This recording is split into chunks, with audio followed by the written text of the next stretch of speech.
ഇന്ന് നമ്മൾ ഡിസ്കസ് ചെയ്യാൻ പോകുന്നത് പ്രധാനപ്പെട്ട നമുക്ക് പരീക്ഷകളിലൊക്കെ ചോദിക്കാൻ ചാൻസ് ഉള്ള കുറച്ച് ക്വസ്റ്റ്യൻസ് ആണ്. അതിൽ ഒന്നാമത്തത് ടാൻജന്റ് തൊടുവരനെ ബേസ് ചെയ്തിട്ടുള്ളതാണ്. അപ്പൊ തൊടുവരനെ ബേസ് ചെയ്തിട്ടുള്ള first question, AP is the tangent to the circle at O. AP എന്ന് പറയുന്നത് ഒരു ടാൻജന്റ് ആണ്, സെന്റർ ആണ്, സർക്കിളിന്റെ ഒരു വൃത്തത്തിന്റെ സെന്റർ ആണ് O. റേഡിയസ് തന്നിട്ടുണ്ട് 4 സെന്റിമീറ്റർ. റേഡിയസ് എന്ന് പറയുമ്പോൾ നമുക്ക് ഇവിടുന്ന് ഇങ്ങോട്ടുള്ള റേഡിയസ് 4 സെന്റിമീറ്റർ എന്ന് കൊടുക്കാം. Find the length of OA. OAയുടെ ലെങ്ത് എത്രയെന്ന് ചോദിച്ചിട്ടുണ്ട്. OAയുടെ ലെങ്ത് എത്രയെന്നാണ് ഫസ്റ്റ് ചോദ്യം. And the length of tangent AP.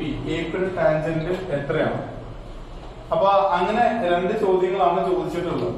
Okay, ഇതില് AB എന്ന് പറയുന്നത് 3 സെന്റിമീറ്റർ എന്ന് തന്നിട്ടുണ്ട്. ഇവിടുന്ന് ഇങ്ങോട്ടുള്ള ദൂരം അല്ലെങ്കിൽ ഇവിടുന്ന് ഇങ്ങോട്ടുള്ള നീളം 3 സെന്റിമീറ്റർ എന്ന് തന്നിട്ടുണ്ട്. അങ്ങനെയാണെങ്കിൽ ഫസ്റ്റത്തെ ചോദ്യം, find the length of OA.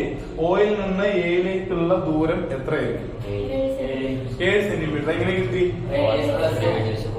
അതായത് നമുക്ക് ഇവിടെ ഒരു വൃത്തം ഉണ്ട് അല്ലെ, ഒരു വൃത്തം. തൊടുവര എന്ന് പറഞ്ഞാൽ ടാൻജന്റ് എന്നുള്ളതിന്റെ പ്രത്യേകത എന്താ? ടാൻജന്റ് എന്നുള്ള പ്രത്യേകത ഒരു എക്സ്റ്റേണൽ പോയിന്റിൽ നിന്നാണ് എടുക്കുന്നത് എങ്കിൽ, എക്സ്റ്റേണൽ പോയിന്റിൽ നിന്ന് സെന്ററിലേക്ക് എത്തുകയാണെങ്കിൽ എന്തൊക്കെ പ്രത്യേകത ഉണ്ട്? ഓയിൽ നിന്ന് ഇപ്പൊ A, ഓയിൽ നിന്ന് B എന്ന് എഴുതി വിചാരിക്കുക. ഇങ്ങോട്ടുള്ള നീളം ഇവിടുന്ന് ഇങ്ങോട്ടുള്ള നീളം എന്തായിരിക്കും? സെയിം ആയിരിക്കും. എന്താ? സർക്കിളിൽ നിന്ന് സെന്റർ റേഡിയസ് ആണ്. ഓക്കെ, അപ്പൊ അതാണ് ഫസ്റ്റത്തെ കണ്ടീഷൻ. അപ്പൊ അത് വെച്ചിട്ട് നമ്മൾ എന്ത് ചെയ്യുന്നു? ആ ഒരു കോൺസെപ്റ്റ് പറയുന്നു. അപ്പൊ ഒന്നാമത്തെ ഉത്തരത്തിലേക്ക് ഇവിടെയും കിട്ടുന്ന സെന്റിമീറ്റർ എത്ര? 4 സെന്റിമീറ്റർ ആണ്. അപ്പൊ 4 + 3 OA എന്നുള്ളത് എത്ര സെന്റിമീറ്റർ ആണ്? 7 സെന്റിമീറ്റർ ആണ്. Next question, the length of tangent AP. APയുടെ ലെങ്ത് എത്രയെന്നാണ് ചോദ്യം. അതിനെന്ത് ചെയ്യാം? APയുടെ ഇങ്ങനെ ചോദിക്കുമ്പോ നമുക്കിപ്പോ ഒരു സൈഡ് അങ്ങനെ ഇതൊരു ത്രികോണാണല്ലോ. OPA എന്ന് പറയുന്ന ത്രികോണാണ്. അതിന് എങ്ങനെ എന്ത് കണ്ടീഷൻ വെച്ചിട്ട് നമുക്ക് പറയാൻ പറ്റാം? Pythagoras theorem. കാരണം എന്താന്ന് പറഞ്ഞാല് നമുക്കൊരു സർക്കിളില് എക്സ്റ്റേണൽ പോയിന്റ് ടച്ച് ചെയ്തിട്ട് വരയ്ക്കുന്ന ഒരു ടാൻജന്റ് അല്ലെങ്കിൽ ഒരു ടാൻജന്റ് വരച്ചു. ഒരു സർക്കിൾ എടുത്തിട്ട് ഒരു ടാൻജന്റ് വരച്ചു. ടാൻജന്റ് അല്ലെങ്കിൽ തൊടുവര എന്ന് പറഞ്ഞാല് ഒരു പോയിന്റിൽ നിന്ന് നമ്മളെ സർക്കിളിന്റെ സെന്ററിൽ നിന്ന് ലംബമായിട്ട് വരയ്ക്കുന്നതാണ് ടാൻജന്റ്. ഒരു പോയിന്റിൽ നിന്ന് വരയ്ക്കുന്ന വര, അതാണ് ടാൻജന്റ്. അപ്പൊ അത് നമ്മൾ സർക്കിളിന്റെ വൃത്തത്തിന്റെ സെന്ററിലേക്ക് ടച്ച് ചെയ്യുമ്പോൾ ഇവിടെ എത്ര ഡിഗ്രി ആവും? 90 ഡിഗ്രി ആവും. അപ്പൊ ഇവിടെ നമ്മൾ സെന്ററിലേക്ക് കൊണ്ടുവരുന്ന സമയത്ത് ഇവിടെ 90 ഡിഗ്രി ആണ്. അപ്പൊ അതേ കോൺസെപ്റ്റ് ഇവിടെ വെച്ചാൽ ഇവിടെ എത്ര ഡിഗ്രി ആയിരിക്കും? 90 ഡിഗ്രി. 90 ഡിഗ്രി ഉള്ള ഒരു ത്രികോണത്തിന് എന്ത് ത്രികോണം എന്ന് പറയാം? മട്ട ത്രികോണം അല്ലെങ്കിൽ റൈറ്റ് ആംഗിൾ ട്രയാംഗിൾ എന്നാണ് പറയാം. അപ്പൊ ഈ റൈറ്റ് ആംഗിളിന്റെ ട്രയാംഗിൾ ആണ് ഇത്. അപ്പൊ ഈ റൈറ്റ് ആംഗിൾ ട്രയാംഗിളിന്റെ 2 വശം തന്നു. അതായത് ഒരു മട്ട ത്രികോണത്തിന്റെ 2 സൈഡുകൾ തന്നതിന് മൂന്നാമത്തെ സൈഡ് കണ്ടുപിടിക്കണം. വേണ്ടേ? വേണോ വേണ്ടേ? അപ്പൊ ഒരു ത്രികോണം 90 ഡിഗ്രിയിൽ തന്നു. 90 ഡിഗ്രിയുടെ ഓപ്പോസിറ്റിലുള്ള സൈഡിന് വശത്തിനാണ് എന്തെന്ന് പറയാം? ഈ വശത്തിന് എന്തെന്ന് പറയാം? ഹൈപ്പോട്ടന്യൂസ് എന്ന് പറയും. ഇത് അതിന്റെ ഓൾട്ടിറ്റ്യൂഡ്, ലംബം. ഇത് അതിന്റെ ബേസ്, പാദം. അപ്പൊ ഇത്രയും കാര്യങ്ങളാണല്ലോ. അപ്പൊ അതേ കേസിൽ ഇവിടുത്തെ പാദമാണ് എത്ര? 4 സെന്റിമീറ്റർ. ബേസ് ആണ് ഇവിടെ 4 സെന്റിമീറ്റർ. ഇവിടുത്തെ ഹൈറ്റ് ആണ് എത്ര? ഹൈറ്റ് ആണോ ഇത്? ഇതെന്താ? ഇത് അതിന്റെ ഹൈപ്പോട്ടന്യൂസ് ആണ്. കാരണം 90 ഡിഗ്രിയുടെ നേരെ ഓപ്പോസിറ്റ് ഉള്ളതാണ് ഹൈപ്പോട്ടന്യൂസ്. അപ്പൊ ഈ ഹൈപ്പോട്ടന്യൂസ് എത്ര ഇവിടെ തന്നിട്ടുള്ളത്? 7 സെന്റിമീറ്റർ എന്ന് കണ്ടുപിടിച്ചിട്ടുണ്ട്. അപ്പൊ നമുക്ക് എന്താ ഇവിടെ കണ്ടുപിടിക്കേണ്ടത്? ഹൈറ്റ്. അപ്പൊ നമ്മളിവിടെ എന്ത് എഴുതണം? OPA. നമുക്ക് ഈ AP എത്രയെന്നുള്ളത് കണ്ടെത്തണം. അപ്പൊ AP എത്രയെന്ന് കണ്ടെത്തണമെങ്കിൽ നമുക്ക് പൈതഗോറസ് തിയറം കൊടുക്കണം. പൈതഗോറസ് തിയറം കൊടുത്തു കഴിഞ്ഞാൽ എന്താ കിട്ടുക? പൈതഗോറസ് തിയറം എങ്ങനെ? എന്താ? പാദം square OP square plus AP square ലംബം സ്ക്വയർ, അതായത് altitude square is equal to hypotenuse square. അപ്പൊ OP എന്നുള്ളത് എത്ര? 4 സ്ക്വയർ പ്ലസ് AP എത്രയെന്ന് അറിയില്ല. AP square is equal to OA square എന്ന് പറയുന്നത് 7 സ്ക്വയർ. അപ്പൊ AP സ്ക്വയർ പ്ലസ് 4 സ്ക്വയർ എന്ന് പറഞ്ഞാൽ എത്ര? 60 ഈസ് ഈക്വൽ ടു 7 സ്ക്വയർ എന്ന് പറഞ്ഞാലോ 49. അപ്പൊ AP സ്ക്വയർ എന്ന് പറഞ്ഞാൽ എന്താ എഴുതാം? 49 മൈനസ് 60 എത്ര എഴുതും? 33. അപ്പൊ AP സ്ക്വയർ എന്ന് പറയുന്നത് 33 ആണ്. അപ്പൊ AP എത്രയായിരിക്കും? Root 33 centimetre. റൂട്ട് ഉണ്ടോ? 33ന്റെ റൂട്ട് ഉണ്ടോ? സ്ക്വയർ റൂട്ട് ഉണ്ടോ? ഇല്ല. അപ്പൊ നമ്മൾ എന്ത് ചെയ്യണം? റൂട്ട് 33 സെന്റിമീറ്റർ എന്ന് എഴുതുക. ഇത് ഒരു പ്രാവശ്യം 2018 തോന്നുന്നു ഒരു പ്രാവശ്യം ചോദിച്ചിട്ടുണ്ട്. 3 മാർക്കിന്റെ ഏറ്റവും എളുപ്പമാണ് ചെയ്യുന്നത്. അപ്പൊ നമ്മൾ എപ്പോഴും മനസ്സിലാക്കേണ്ട ഒരു കോൺസെപ്റ്റ് ഇത്രയേ ഉള്ളൂ. ഒരു സർക്കിള്, ഒരു വൃത്തം തന്നു, ഒരു തൊടുവര വരച്ച് എക്സ്റ്റേണൽ പോയിന്റ്, പുറത്തുനിന്നുള്ള ഒരു പോയിന്റിൽ നിന്ന് വന്നു കഴിഞ്ഞാൽ ഈ ഒരു ത്രികോണം ഉണ്ടാവുന്ന ത്രികോണം എന്ത് ത്രികോണായിരിക്കും? ഉണ്ടാവുന്ന റൈറ്റ് ആംഗിൾ ട്രയാംഗിൾ ആയിരിക്കും, മട്ട ത്രികോണായിരിക്കും. മട്ട ത്രികോണത്തിന്റെ ഏതെങ്കിലും ഒരു സൈഡ് ചോദിക്കുകയാണെങ്കിൽ നമ്മൾ എന്ത് വെച്ചിട്ട് ചെയ്യണം? പൈതഗോറസ് തിയറം വെച്ചിട്ട് ചെയ്യണം. Now the question in the figure, C is the center of the circle, P and PB are tangents, PC is equal to 5 cm and radius of the circle is 3 cm.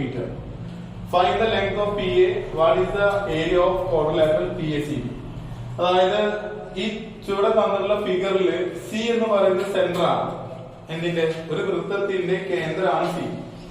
P A P B എന്ന് പറയുന്നത്, P എയും P B എന്ന് പറയുന്നത് രണ്ട് tangent ആണ്. Tangent എന്ന് പറഞ്ഞാൽ എന്താ? തൊടുവരകളാണ്. അതിൽ പി സിയുടെ നീളം തന്നിട്ടുണ്ട് 5 സെന്റിമീറ്റർ, റേഡിയസ് ആരം തന്നിട്ടുണ്ട് 3 സെന്റിമീറ്റർ. അപ്പൊ ബി സിയും എ സിയും എത്രയായിരിക്കും? 3 സെന്റിമീറ്റർ ആയിരിക്കും. കാരണം അതെന്താണ്? റേഡിയസ് ആണ്. അങ്ങനെയാണെങ്കിൽ find the length of P A. പിയിൽ നിന്ന് എയിലേക്കുള്ള ലെങ്ത് എത്രയെന്നാണ് ഫസ്റ്റത്തെ ചോദ്യം. രണ്ടാമത്തെ ചോദ്യം, what is the area of quadrilateral P A C B? അതായത് ചതുർഭുജം പി എ സി ബി ഇതൊരു ചതുർഭുജമാണ്. ഈ ചതുർഭുജത്തിന്റെ പരപ്പളവ് കണക്കാക്കാനാണ് പറഞ്ഞത്. ഇതാണ് നമ്മുടെ ചോദ്യം. ഈ രണ്ട് ചോദ്യം ചോദിച്ചിട്ടുള്ളത് 3 മാർക്കിനാണ്. ഈ 3 മാർക്ക് കിട്ടാനുള്ള എളുപ്പവഴിയുണ്ട്. എന്തായാലും നമുക്ക് ഇതിലുള്ള ഫസ്റ്റത്തെ ചോദ്യം എങ്ങനെ ചെയ്യാം? അത് കഴിഞ്ഞ് ഇതിന്റെ മുന്നത്തെ ചോദ്യം തന്ന പോലെ തന്നെയാണ്. ഫസ്റ്റത്തെ ചോദ്യം length of P A. P എന്റെ ലെങ്ത് എങ്ങനെ കണ്ടുപിടിക്കുക? Pythagoras theorem. ഇവിടെ എവിടെ 90 ഡിഗ്രി വരാം? ഏലാണ് എന്ത് വരാം? 90 ഡിഗ്രി വരാം. അത് വെച്ചിട്ട് വേഗം കണ്ടുപിടിച്ചാൽ എത്രയാണ് കിട്ടുന്നത്? വേഗം പറയാം.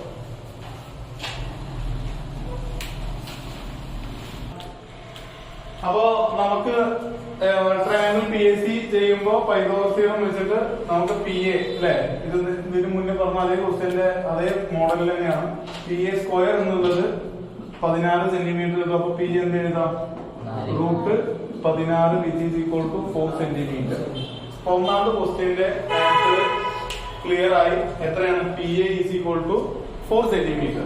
ഇനി രണ്ടാമത്തെ ക്വസ്റ്റ്യൻ, പി എ സി ബിയുടെ എന്നൊരു ക്വാഡ്രിലാറ്ററൽ എന്നൊരു ചതുർഭുജത്തിന്റെ ഏരിയ, പരപ്പളവ്, ഇതിന്റെ ഉള്ളിലുള്ള ഏരിയ പരപ്പളവ് എത്രയെന്നാണ്. അതിനെന്താ ചെയ്യാം?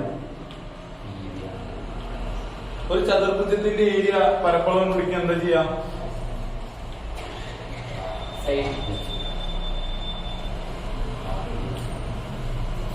എന്തായാലും അറിയോ? എന്നാ ഇതില് ശ്രദ്ധിക്കേണ്ട കാര്യത്തിന് എളുപ്പവഴി എന്ന് പറയുന്നത്, ഇത് എന്ത് ട്രയാങ്കിളാ? എന്ത് ത്രികോണം? ഇവിടെ മട്ട ത്രികോണം, ഇവിടെ മട്ട ത്രികോണം. ഇതിൽ ഇവിടെ 4 സെന്റിമീറ്റർ എന്ന് കിട്ടി, ഇവിടെ 3, ഇവിടെ 5 അല്ലെ? അതേ രൂപത്തിൽ ഇവിടെ എത്രയായിരിക്കും? 4 അല്ല. കാരണം ഒരു വൃത്തത്തിന്റെ എക്സ്റ്റേണൽ പോയിന്റ് നിന്ന് വരയ്ക്കുന്ന രണ്ട് തൊടുവരകൾ എന്തായിരിക്കും? സെയിം ആയിരിക്കും. അപ്പൊ ഇവിടെ 4, ഇവിടെ 4 അല്ലെ? അപ്പൊ നമുക്ക് ഇവിടെ 5 കിട്ടി, ഇവിടെ 3 കിട്ടി. അപ്പൊ ഇതൊരു മട്ട ത്രികോണം, ഒരു റൈറ്റ് ആംഗിൾ ട്രയാങ്കിൾ, ഇവിടെ റൈറ്റ് ആംഗിൾ ട്രയാങ്കിൾ. ഒരു റൈറ്റ് ആംഗിൾ ട്രയാങ്കിളിന്റെ ഒരു മട്ട ത്രികോണത്തിന്റെ ഏരിയ എന്താ? Half into base into height ആണ് ഏത്? ഒരു മട്ട ത്രികോണത്തിന്റെ ഏരിയ. ഓക്കെ, അര ഇൻറ്റു പാദം ഇൻറ്റു അതിന്റെ ഉയരം. ഓക്കെ, അതാണ് എന്ത്? അങ്ങനെ ഇൻറ്റു 2 ചെയ്ത് എന്താ കിട്ടി? ഇതിന്റെ മൊത്തം ഏരിയ കിട്ടി. അത് വെച്ച് ചെയ്ത് നോക്കി നോക്കാം. വേഗം പറയും.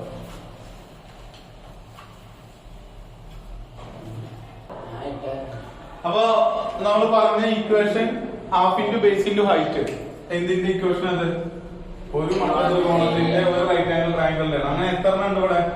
2 എണ്ണം ഉണ്ട്. അപ്പോ ഇതില് എല്ലാ ആളുകൾക്കും ഉത്തരം തെറ്റാനുള്ള ഒരു ടെൻഡൻസി ഉണ്ട് ഇവിടെ. എന്താ പ്രശ്നം? ഇവിടുത്തെ ബേസ് ഹൈറ്റ് ഏതാണെന്നുള്ളത് ആദ്യം എടുത്തെഴുതണം. അതിനൊന്നില്ലെങ്കിൽ നിങ്ങൾ ഈ ഫിഗർ ഒന്ന് ജസ്റ്റ് ഒരു മട്ട ത്രികോണം ഇങ്ങനെ വരയ്ക്കുക, 90 ഡിഗ്രി മാർക്ക് ചെയ്യുക. ഈ 90 ഡിഗ്രിയുടെ താഴെ ഏതാ? 3. ബേസ് 3. ഇതിന്റെ ഹൈറ്റ് ഇതാണ്, 4 ആണ് ഇവിടുത്തെ ഹൈറ്റ്. ഇത് ഇങ്ങനെ കാണുമ്പോ നമ്മൾ ഓട്ടോമാറ്റിക്കലി ഹൈറ്റ് ചെയ്തെടുത്ത് പോകും, 5 എടുത്ത് പോകും. അങ്ങനെയാണെങ്കിൽ നമ്മൾ ഉത്തരം എന്ത് ചെയ്യും? തെറ്റും. ഓക്കെ, അപ്പൊ അതൊന്ന് ജസ്റ്റ് ഒന്ന് സൈഡില് വരച്ചു വെക്കുക. ജസ്റ്റ് എന്തിനാന്ന് പറഞ്ഞാൽ നമുക്ക് തെറ്റാതിരിക്കാൻ. നീ ഹാഫ് എന്ത് ചെയ്യാം? അതായത് ഡിവൈഡഡ് ബൈ 2 മേലത്തെ 2 എന്ത് ചെയ്യാൻ പറ്റും? കട്ട് ചെയ്യാൻ പറ്റും. പറ്റില്ലേ? അതിന് പ്രശ്നമുണ്ടോ? ഈ ബ്രാക്കറ്റ് ഓപ്പൺ ചെയ്താൽ മതി, ഒരു പ്രശ്നമില്ല. ഓക്കെ, ഇനി ഉള്ള നെക്സ്റ്റ് ഉള്ള കാര്യം ബി എന്നാണ്. ബി പറഞ്ഞ ഇവിടുത്തെ ഏതാ? 3 ഇൻറ്റു ഇവിടുത്തെ ഹൈറ്റ് എത്ര? 4. അപ്പൊ എത്ര കിട്ടും? 12 സെന്റിമീറ്റർ സ്ക്വയർ. ഇവിടെ ഈ സെന്റിമീറ്റർ സ്ക്വയർ എന്ന് എഴുതിയിട്ടില്ലെങ്കിലും മാർക്ക് പോകും. കാരണം ഇവിടെ ചോദിച്ചിട്ടുള്ളത് ഏരിയ ആണ്. ഏരിയ എപ്പോഴും എന്തിനാ വരിക? സ്ക്വയറിലാണ് വരിക. ഓക്കെ, വോളി ആണെങ്കിലോ വ്യാപ്താണെങ്കിലോ ഇവിടെ വരുന്നത് എന്തായിരിക്കും? ക്യൂബ് ആയിരിക്കും. ഓക്കെ, അപ്പൊ നമുക്കിപ്പോ ഇവിടെ ഏരിയ ചോദിച്ചു, ഏരിയ എഴുതി. ക്ലിയർ?